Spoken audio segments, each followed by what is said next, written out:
Nagbagsakan ang mga pader sa kaharian. Nagpanik ang mga sirena. Maraming naipit at nasugatan. Hindi na napigil ang galit ng Reyna. Hindi maaaring magpatuloy sila. Pagalit na sabi nito. Kaya naman kahit alam ng Reyna na maaaring ikapahamak niya ang pag-ahon sa dagat para pigilan ang mga walang galang na mga tao sa kalikasan, hindi siya nagdalawang isip na bigyan ang mga ito ng nararapat na parusa. Gumawa ang sirena ng isang malaking ipo-ipo para itaboy ang mga ito. Samantalang ramdam ni Mang Ernesto ang masamang mangyayari. Sinabihan niya ang mga kasama na umalis na sa lugar na yon. Pero hindi siya pinakinggan ng mga ito, kaya naman inagaw ni Mang Ernesto ang mga pasabog at inihagis sa dagat bago pa nila masindihan ang mga ito. Dahil sa ginawa niya, sinunggaban siya ng kanyang mga kasama at pinagsusuntok. Malalagot ka kay Mr. Suarez, sabi ng isa pang lalaki. Pero illegal ang ganitong gawain.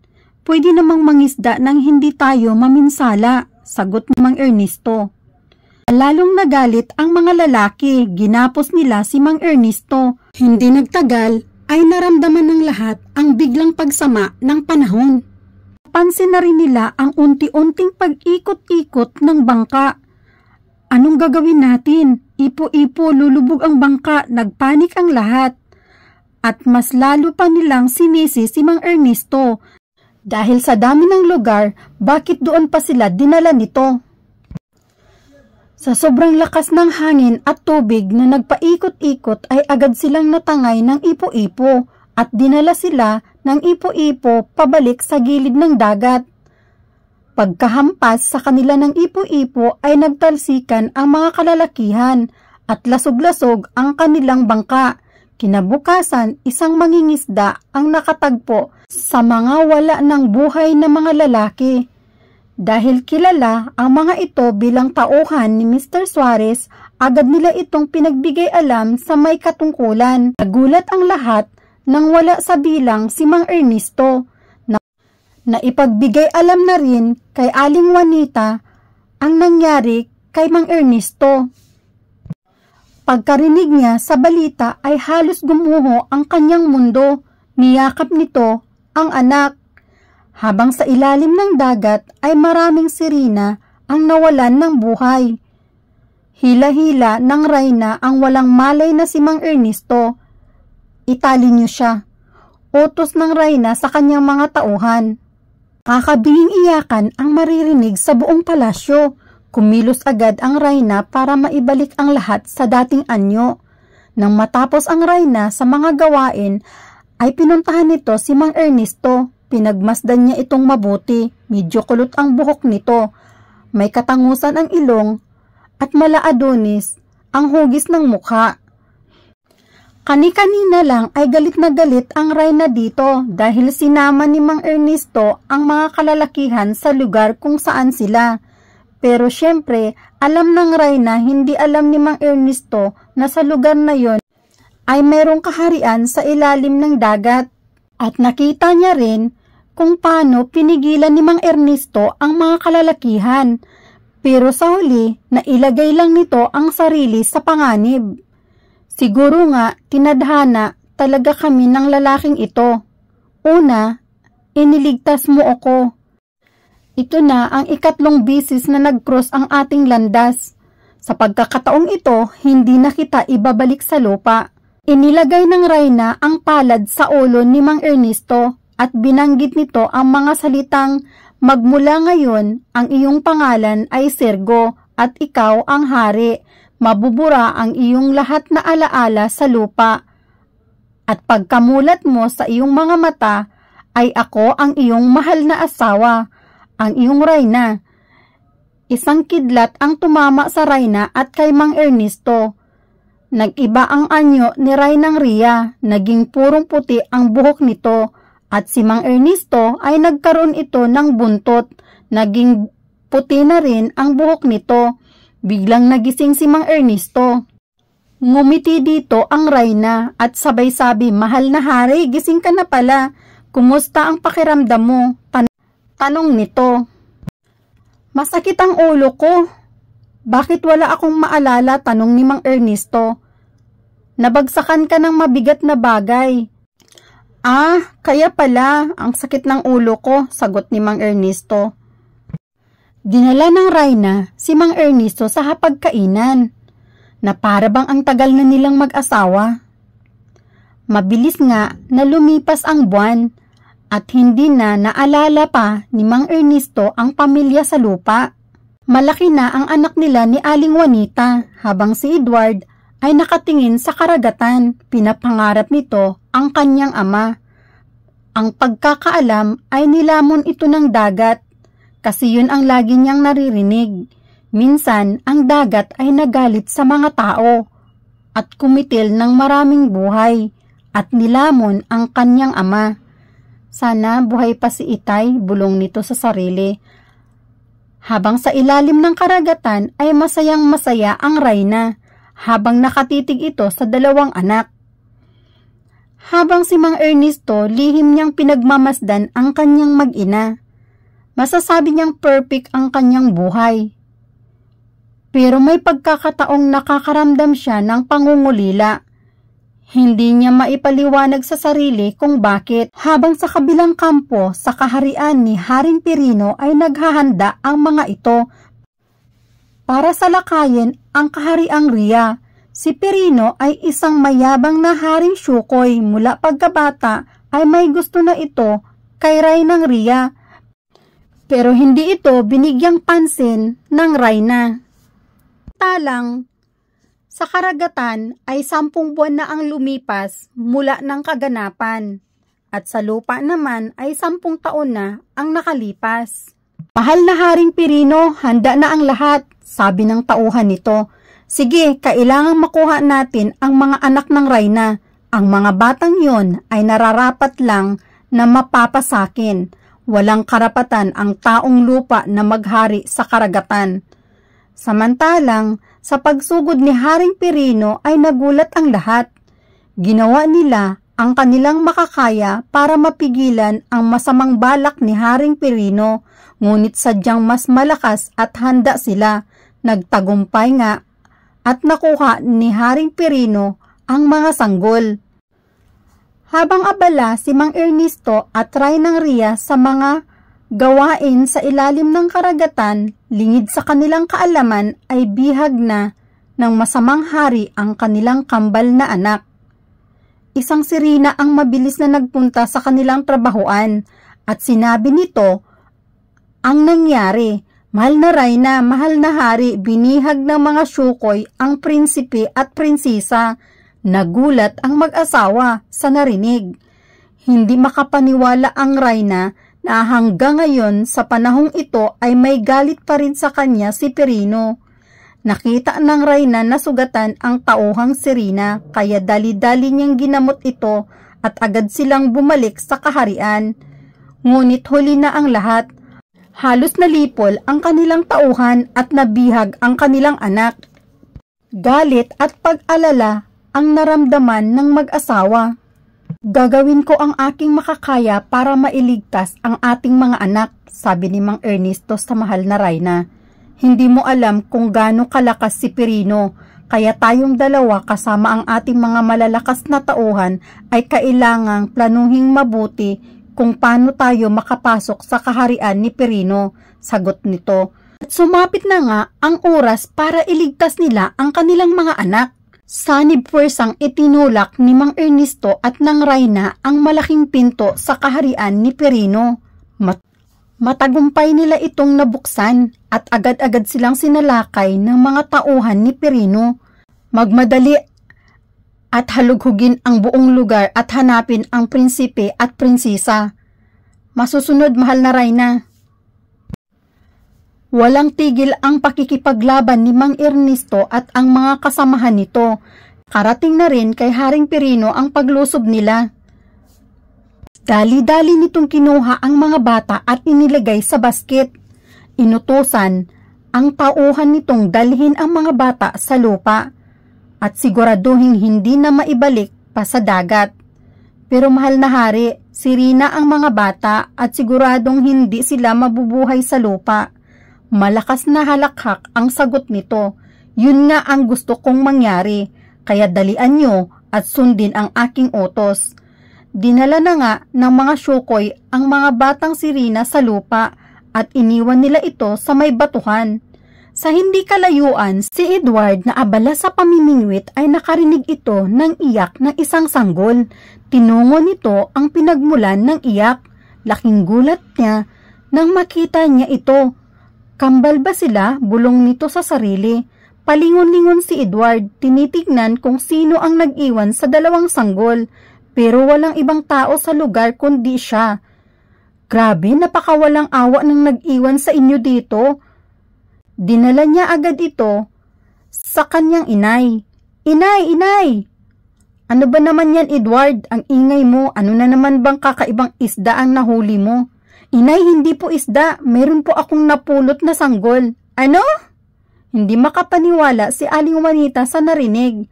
Basta-basta ka nalang pupulot ng sanggol, anak. Pero nung tuluyang inilapag ni Edward ang basket, tumambad kay Aling Juanita ang dalawang sanggol. Pagkalapag ni Edward sa mga sanggol, nagtungo ito sa kusina at tulalang naiwan si Aling Juanita. Hindi makapaniwala sa ginawa ng anak. Lalo itong nagulat nang makita nito na may buntot ng isda at palikpik ang dalawang bata. Dali-dali itong naglock ng pinto. Inay, ano po nangyari sa'yo? Bakit kayo naglock ng pinto? Sorry po, inay ha. Dinala ko ang mga sanggol dito. Kawawa naman kung iwanan ko sila sa initan. Saka inay, kaya mo yan palakihin. O di ba inay, 4 na tayo? Sabay, lakas ng tawa ni Edward. Pero nung mapansin itong seryoso ang mukha ng ina, natigilan siya. Nay, bakit po? Ayaw niyo po ba sa kanila? Anak Edward, nung pinulot mo ang mga sanggol, tiningnan mo ba ng buo? Hindi sagot nito sa ina. Nung napansin ni Edward ang seryosong mukha ng ina, napatakbo ito sa kinaroroonan ng mga sanggol. Nung makita niyang may buntot ang mga ito, napaatras si Edward. Inay, mga maliliit na sirena sila, hindi tao. Pero paano sila nakahinga dito sa lupa? Titig na titig sa ina si Edward. Hinihintay nitong magsalita si Aling Juanita. Hindi lang yan, tingnan mo ang kwintas na cross na suot ng isa sa mga ito. Katulad ng kwintas na binigay ko sa'yo. Inalis ni Edward ang kwintas mula sa kanyang liig at pinagkumpara ang dalawa. Inay, pariho talaga. Hindi lang pariho, talagang ang kwintas na yan ay kwintas ng iyong itay. Suriin mo ang likod ng kwintas na yan. May nakaukit na W. At ang kwintas na suot mo ay may nakaukit na letter E. Sinuri nga ni Edward ang kwintas at talaga ngang may mga nakaukit na litra. Tumulo ang luha ni Aling Juanita na alala ang asawang 1 dekada nang nawawala. Samantalang tahimik ang mga sanggol, tulog na tulog ang mga ito. Inay, mahinahong tawag nito sa ina. Lumabas si Aling Juanita sa kwarto. Sinara ang pinto ng dahan-dahan. Oh, bakit anak? Sagot nito. Ano pong balak niyo sa mga maliliit na sirena? Tanong nito sa ina. Hindi natin sila pwedeng ibalik sa dagat. Tingin ko'y may nagaganap na malaking gulo sa ilalim ng dagat. Dito na muna ang mga bata sa lupa. Total naman nakakahinga sila dito. Ang problema lang kung paano natin sila itago. Edward, anak, kailangan mo silang protektahan. Sa tingin ko, mga kapatid mo sila. Kinuha ng sirena ang iyong itay at naging asawa ito. At ang mga maliliit na sirena ay kanilang anak. At kung ano man ang gulo nila sa ilalim ng dagat, sana'y matapos na at maibalik ang mga batang sirena sa dagat. Habang sa ilalim ng karagatan ay patuloy ang labanan, nahalughog na nila ang lahat na sulok ng kaharian ni Haring Pirino pero wala ang mga sanggol. Natigilan ang reyna nang humandusay si Mang Ernesto. Atras, sigaw nito. Atin niyo ang hari. Nung makabalik na sila sa palasyo, ginamot agad nito si Mang Ernesto. Isa-isang pinagaling ng Reyna ang mga sugatan. Pero sa panahong ito, limitado ang kanyang kakayahan. Patakbong pumasok sa kanyang secret room ang Reyna. Kung wala sila sa palasyo ni Haring Pirino, walang dahilan para hindi ko makita ang kinaroroonan ng mga anak ko. Magang Kristal, ipakita mo sa akin ang kinaroroonan ng mga sanggol. Laking gulat ng mahal na Reyna ng dalawang batang walang buntot at palikpik ang tumambad sa kristal. Anong nangyayari? Nasaan ang mga bata? Hindi pamilyar sa akin ang lugar pero sigurado ako na sa mundo ng mga tao ang mga bata. Habang si Edward at Aling Juanita ay hinahanda ang mga kailangan ng sanggol.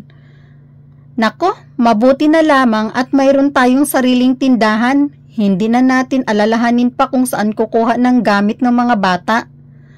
Oo nga po, inay, swerte nila, sagot ni Edward. Tara anak, tulungan mo ko, balutin natin ang mga bata. Nga pala, bawal ka magdala ng kaibigan sa loob ng bahay. Opo inay, sagot ni Edward. Hinggulat ng mag-ina nang makita nila ang mga sanggol na nagkaroon ng mga paa. Isang lalaki at isang sanggol na babae. Tuwang-tuwang kinarga nila ang mga sanggol. Huwag kayong mag-alala, dito si kuya. Aalagaan at poprotektahan ko kayo, sabay halik sa mga noo nito. Habang sa ilalim ng dagat ay hindi makapaniwala ang Reyna sa nakita. Panong napunta ang mga sanggol sa lupa. Mahiwagang Kristal, ipakita ang buong pangyayari sa paglalakbay ng mga sanggol. Yang Pirino na yun, talagang sagad sa buto ang kasamaan. Pigil ang galit nito. Ngayong alam na ng Reyna na nasa mabuting kamay at ligtas ang kanyang mga anak. Hindi ko pwedeng sabihin sa hari ang tungkol dito. Hindi pwedeng umahon ito sa lupa. Kapag nangyari yun, babalik ang alaala nito, bulong ng Reyna sa sarili. Hindi ko pwedeng kunin ang mga bata sa panahong ito. Mas ligtas sila sa lupa. Habang abala si Aling Juanita at Edward sa pag-asikaso sa dalawang bata, ay hindi pa rin sila makapaniwala sa nasaksihan. Karga ni Edward ang sanggol na lalaki. Tahimik itong inikot ang mga mata sa paligid. At nakita iyon ni Edward, tuwang-tuwa ito. Nakikita mo ba ako? Ha? Ako ang kuya mo at nandito ka sa lupa. Ako ang mag-aalaga sa inyong dalawa ni... Natigilan si Edward. At nilingon nito ang ina. Inay, anong pangalang ibibigay natin sa kanila? Naku anak, hindi ko rin naisip. Ano nga ba ang magandang pangalan? Tanong ni Aling Juanita sa anak. Inay, ang sanggol na babae ay Pearl kasi nakasuot siya ng kwintas na perlas at ang sanggol na lalaki ay tatawagin nating Kaloy kasi may suot siyang kwintas na kahoy. Aba, ang galing mo anak. Napagdesisyonan nga nila na tawagin sa ganong pangalan ang magkapatid. Lingid sa kanilang kaalaman ay naririnig sila ng bata at naintindihan ang pinag-uusapan. Ako ang prinsipe ng karagatan pero ang pangit ng pangalan ko. Pairap ang mata ng sanggol. Nakaiyon ni Aling Juanita at Edward nagtawanan ang mag-ina. Aba, ayaw mo ba sa Kaloy na pangalan? Sabay halik ni Aling Juanita sa bata. Napasigaw ang isip ni Kaloy, wag mo ako halikan. Habang si Pearl ay tulog na tulog pa rin. Nag-alala si Aling Juanita dahil mula nang dalhin ito ni Edward ay hindi pa gumising. Anak Edward, kunin mo ang temperature. Mukhang may lagnat si Pearl. Kumilos agad si Edward. Habang sa ilalim ng dagat ay ipinaalam ng Reyna kay Mang Ernesto na ligtas ang mga bata. Pero hindi pa nila pwedeng iuwi ang mga ito. Masyado pang mapanganib sa ngayon. Nasaan ang mga anak natin at paano mo na siguradong ligtas ang ating mga anak? Iniligtas sila ng tauhan ng isa sa malapit kong kaibigan. Pagsisinungaling nito. Ipapaalam ko na lang sa kanila kung kailan ibabalik sa atin ang mga bata. Kung ganon, sayo ko na ipaubaya ang pagdesisyon tungkol sa mga bata.